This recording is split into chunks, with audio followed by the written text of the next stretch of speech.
Season మారుతుందంటే సకల జీవరాశిలోనూ ఆందోళన మొదలవుతుంది. మారే వాతావరణ పరిస్థితులకు అలవాటు పడేలోపు పలు రకాల వ్యాధులు సంభవిస్తూ ఉంటాయి. ముఖ్యంగా పాడి పశువుల్లో ప్రస్తుత వర్షాకాలం కొంత గడ్డు కాలమే. కురిసే వానజల్లులు, వీచే చలిగాలులు పశువుల ఆరోగ్యంపై ప్రభావం చూపుతుంటాయి. అలానే కొత్త పచ్చిక, కొత్త నీరు, అపరిశుభ్ర వాతావరణం రోగాలు ప్రబలేలా చేస్తాయి.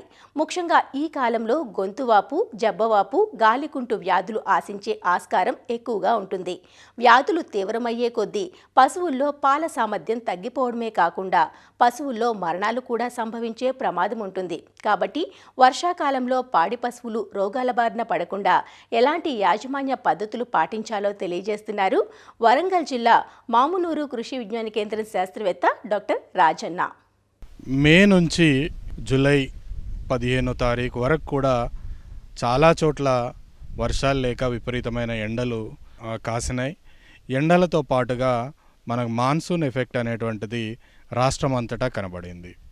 వర్షాల మూలంగా తేమ అధికంగా కావడం మరియు కొట్టాల చుట్టూగా మలినాలు నిల్చుండడం మూలాన వాటి ద్వారా వచ్చేటువంటి వ్యాధులు పశుకామాందులకి నష్టాన్ని కలుగజేస్తాయి.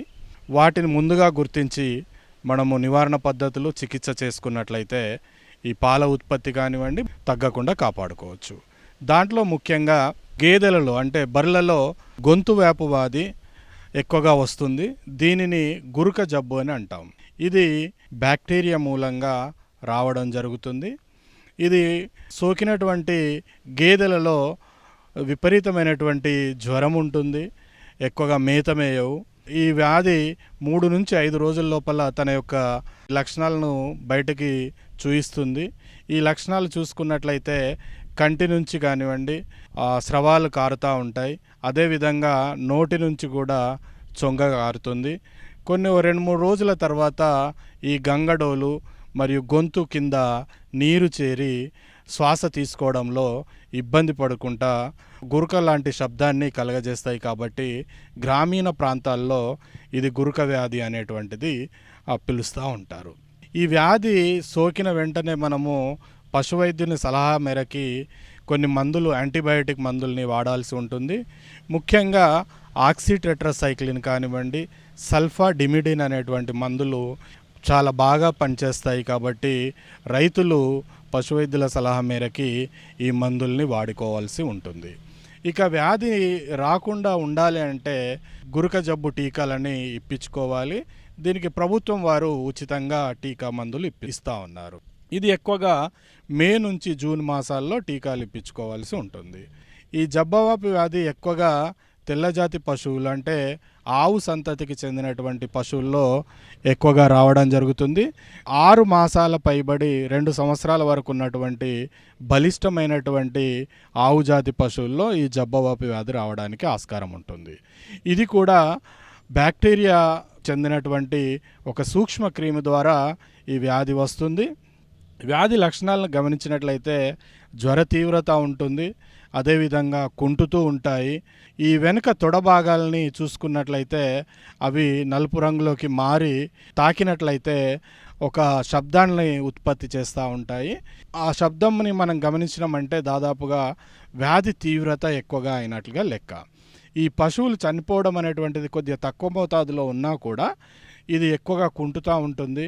ఆ మందలో వెనుకబడిపోతూ ఉంటాయి, మేత మేయవు, వాటి యొక్క పని సామర్థ్యం తగ్గిపోతుంది. కాబట్టి రైతు సోదరులు ఈ కుంటడము గమనించినప్పుడు, అదేవిధంగా నలుపు రంగు ఈ మాంసం కండ ఎక్కువగా ఉన్న ప్రాంతాల్లో గమనించినప్పుడు పెన్సిలిన్కు చెందినటువంటి యాంటీబయాటిక్ మందుల్ని వాడాల్సి ఉంటుంది. దీని నివారణ కూడా టీకా మందులు మనకు లభ్యమవుతున్నాయి.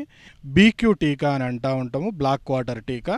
ఇది కూడా మన ప్రభుత్వం వారు ఉచితంగానే గ్రామాల్లో పంపిణీ చేస్తూ ఉన్నారు. కాబట్టి ప్రతి పెద్ద పశువుకు 5 మిల్లీలీటర్ల చొప్పున ఈ చర్మం కింద ఇప్పించుకున్నట్లయితే పశువుల్ని కాపాడుకోవచ్చు. దూడలు 6 మాసాల వయసు ఉన్నప్పుడు టీకా ఇప్పించాలి. ఆ తదుపరి ప్రతి 6 నెలలకు ఒకసారి ఇప్పించుకున్నట్లయితే ఈ వ్యాధి నిరోధకత అనేటువంటిది పెంపొంది వ్యాధుల ప్రబలకుండా ఉంటాయి. ఈ గాలికుంటు వ్యాధి సోకినటువంటి పశువులు ఎక్కువగా మేత మేయవు. వాటి పెదవుల పైన, నోటి లోపల మరియు నాలుక పైన కాలి గిట్టల మధ్యలో కూడా పొక్కులు ఏర్పడి తినడానికి ఇబ్బందికరంగా ఉంటుంది. అదేవిధంగా నడవడానికి కూడా పశువులకి ఇబ్బందికరంగా ఉంటుంది. ఇది ఒకప్పుడు ఎండాకాలంలో వచ్చేటువంటి వ్యాధిగా అనుకునే వాళ్ళము, కానీ వాతావరణ పరిస్థితులు మారుతుండడం మూలంగా వైరస్ తన యొక్క వ్యాప్తిని మార్చుకుంటూ వెళ్తూ ఉంది. కాబట్టి ఏ సీజన్లోనైనా మన గాలికుంటు వ్యాధి రావడానికి ఆస్కారం ఉంది.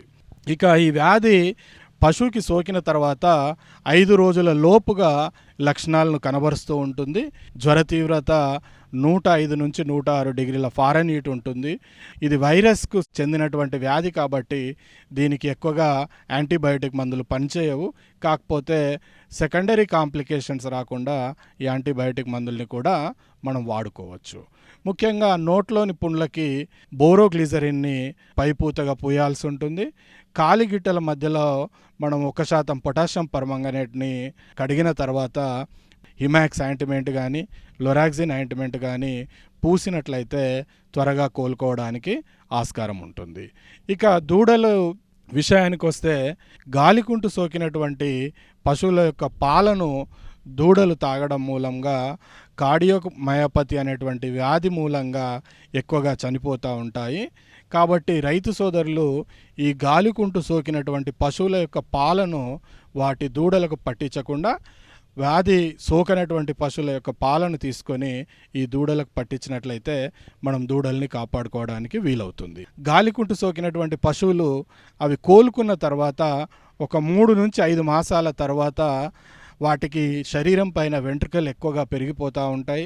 అదేవిధంగా ఎండకెళ్ళినప్పుడు శ్వాస తీసుకోవడం చాలా ఇబ్బందికరమైనటువంటి పరిస్థితి ఉంటుంది. వీటిని మేము ప్యాంటర్స్ అని అంటాము. ఎందుకనంటే వాటి యొక్క ఎండోక్రైన్ సిస్టమ్ అంతా దెబ్బతినిపోతుంది. కాబట్టి ఇవి ఒక్కోసారి చూడి పశువులు అయితే ఈసుకపోవడానికి కూడా ఆస్కారం ఉంటుంది. మళ్ళీ ఈనిన తర్వాత కూడా కట్టడం కూడా ఇబ్బందిగా ఉంటుంది. కాబట్టి ఈ గాలికుంటు వ్యాధి రైతులకి ఎక్కువగా ఆర్థికంగా నష్టాన్ని చేకూర్చేటువంటి వ్యాధి. కాబట్టి రైతు సోదరులు ముందస్తు చర్యల మూలంగా ఈ గాలికుంటు టీకా వ్యాధుల్ని దూడ 4 మాసాల వయసు ఉన్నప్పుడే టీకాలు ఇప్పించాలి. తర్వాత 1 మాసం తర్వాత బూస్టర్ డోస్ ఇప్పించాలి. తిరిగి ప్రతి 6 నెలలకు ఒకసారి వ్యాధి నిరోధక టీకాలు ఇప్పించుకున్నట్లయితే మనం పశువుల్ని కాపాడుకోవచ్చు. వీటితో పాటుగా జీర్ణకోశ వ్యాధులు కూడా రావడానికి ఆస్కారం ఉంటుంది.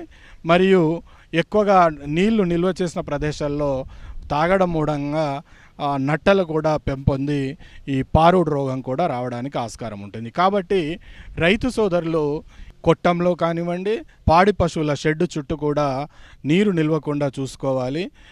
సరి అయినటువంటి వెంటిలేషన్ను పాకల్లో కలగజేయాలి. మరియు మంచి నాణ్యమైనటువంటి పశుగ్రాసాన్ని, దానాను తగిన మోతాదులో అందించాలి. అదేవిధంగా ఎక్కువగా దోమలు, ఈగలు ఉన్నట్లయితే మనం రాత్రిపూట పొగను పెట్టినట్లయితే ఈ దోమలను కూడా పారదోలుకోవచ్చు. ఈ విధమైనటువంటి చర్యలు తీసుకోవడం వలన పశువుల్లో వచ్చేటువంటి ముఖ్యమైనటువంటి వ్యాధుల్ని బారి నుంచి కాపాడుకొని ఈ పాల ఉత్పత్తి తగ్గకుండా కాపాడుకోవచ్చు.